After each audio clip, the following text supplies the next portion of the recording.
凯特，食品加工可是我大学时代打算从事的行业呢，现在加工食品却几乎是垃圾食品的同义词。还好我做了2年之后就去药厂工作，否则还真有愧疚感呢。那就是我怎么样也不想开手摇饮店的原因啊。既然你在食品加工业待过，要不要说说你的经验啊？我在国内2家知名的饮料厂工作的时候，发现他们都是用大量的调味剂、香精、色素、添加糖去迷惑人的味觉，对人体弊大于利。所以我待了2年，发觉没什么技术可学，更没什么营养可言，就转去药厂工作了。你可算有先见之明。那我们现在就来看看加工食品对于人体到底有什么坏处。首先，我们先来说明到底什么是加工食品，国际上又是怎么界定超加工食品的呢？目前经过联合国农粮组织及 WHO 所属的泛美卫生组织验证过的系统是 NOVA 食品分类系统。这个系统将食品依据加工程度一共分成4类。第一类的未加工或是最低限度加工的食品，它们可以是原型食品，像水果、坚果这些，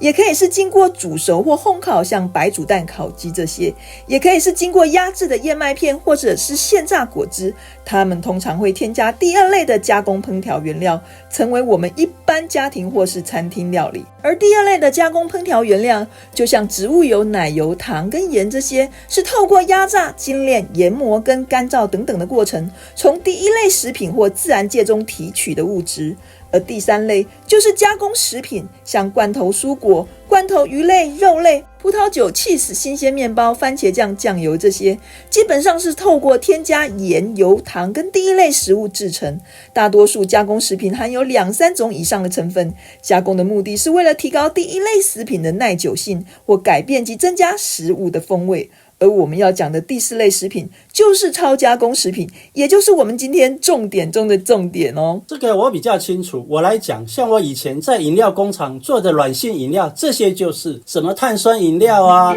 运动饮料啦，都是超加工食品。其他像是甜味或咸味的包装零食，还有重组肉制品，这些食物几乎看不见第1类食物的原来形状，它们可能包含第1类食品的提取物，像是乳糖、酪蛋白、乳清、麸质这些，还包含许多源自于第1类食品的进一步加工品，像是水解蛋白质、大豆分离蛋白、麦芽糊精跟高果糖、玉米糖浆等。同时也包括许多添加剂，像是加工食品也会用的防腐剂、抗氧化剂跟稳定剂，还有只在超加工产品中发现的添加剂，包括用以模仿或增强食品风味，或掩盖最终产品的难吃、难闻、难看的添加剂。这些添加剂包含色素、色素稳定剂、香料、增味剂、回糖、甜味剂以及加工助剂，例如碳酸化剂、固化剂、硼化剂跟抗硼化剂、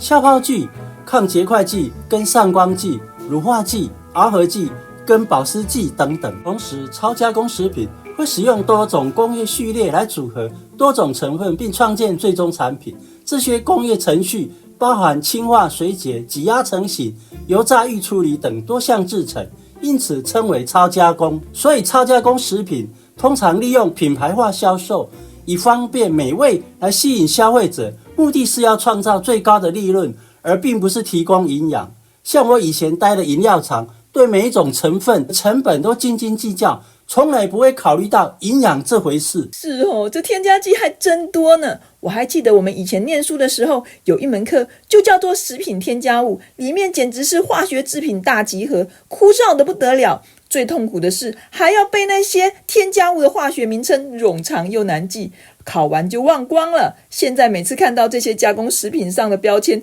密密麻麻的成分，简直令人头皮发麻。虽然这些添加物都合乎政府法规，但他们除了制造这些加工食品的美味假象外，对人体其实没什么帮助，反而还会带来伤害，而我们却要花钱去买，真的是有点不值得啊。对啊，像那个消泡剂我还倒过呢，因为饮料的大型搅拌桶里面通常会有泡沫产生，工厂为了装罐方便，都是要我们直接倒消泡剂，而这些化学制成的消泡剂也就跟随着饮料直接吞到我们的肚子里啦。所以啊，科学家早就将目光对准这些超加工食品。法国巴黎第13大学研究团队在2019年就针对法国中年人的超加工食品消费与死亡风险之间的关系做出研究。他们从2009年展开研究，进行到2017年，参与的受试者都是45岁到64岁之间的法国人，一共是44551位。其中女性占了 73%， 受试者除了在一定的时间提供24小时的饮食记录以外，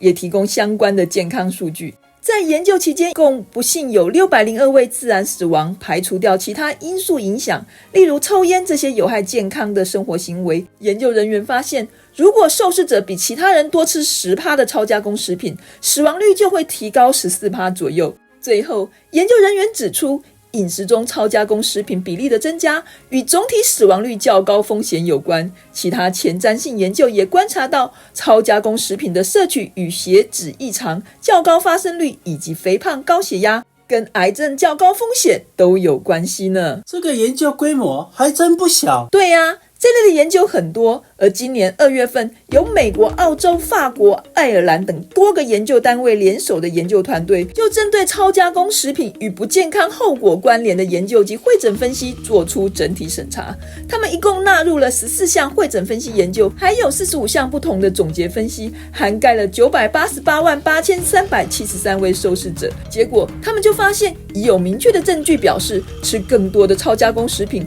跟全因死亡率、心血管疾病相关死亡率、常见精神障碍、超重跟肥胖以及第2型糖尿病的更高风险之间存在着直接关系。所以真的不能拿自己的身体开玩笑，这些超加工食品在多重的加工步骤中，很容易让食物本身的营养素，像膳食纤维、矿物质、维生素这些消失殆尽。而且因为顾及风味的关系，通常含有更高的盐或糖，还保有更多的饱和脂肪酸跟碳水化合物，以至于热量都非常高。而这些高油高糖的食物是最容易诱发食欲的，让人一口接一口，停都停不下来。所以当然是食品加工厂最喜欢推出的食物啊。那不就是你说的油电混合物？对呀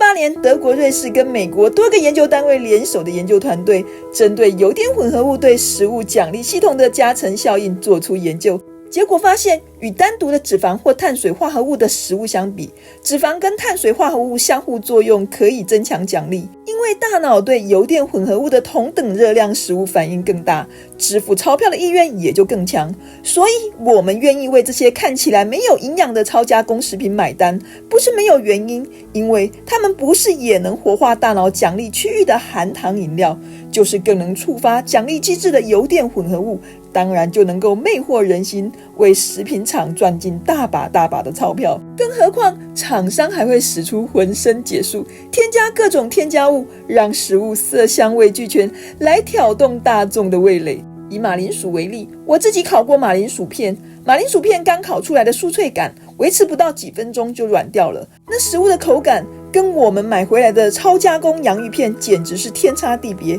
就算是素食店做出来的薯条，它的香脆度顶多也只能维持几分钟，通常一降温就没那么好吃了。但只要是包装的洋芋片，那酥脆感就可以历久不衰。这其中又添加了多少添加物呢？所以说啊，这些超加工食品多半是邪恶美食。还好我早就脱离食品厂了。但我们也不要妖魔化他们啦，毕竟他们也贡献我们不少欢乐时光啊。尤其是看电影的时候，这些超加工食品是最佳凉拌，偶尔吃一次，尤其是放在上午吃，也比较不会造成肥胖问题。这我们在生理时钟那集有讲过。所以说，现在的食物选择那么多，我们还是要认清这些食物的真面目，不要常常被他们美味诱惑，尤其是压力大的时候。压力荷尔蒙皮质醇分泌量提高，会促使我们更想去吃这些高油高糖的超加工食品。这种情绪性进食会更容易造成我们饮食过量，而超加工食品往往就是我们情绪性进食的时候最容易选择的食物，却也是对人体伤害最大的食物。刚才的研究不是有说吗？超加工食品还跟精神障碍有关呢。所以偶尔吃一下还可以，天天吃那就不能不想办法改掉这种饮食习惯了。像是以更健康的蔬果、坚果代替这种零食都是好办法。比如嘴馋的时候，生的红萝卜、小黄瓜、芹菜啃起来也都蛮好吃的，还有益健康呢。你的味觉跟我不一样，但我知道你的偶尔是什么意思，那就是一年半载啦。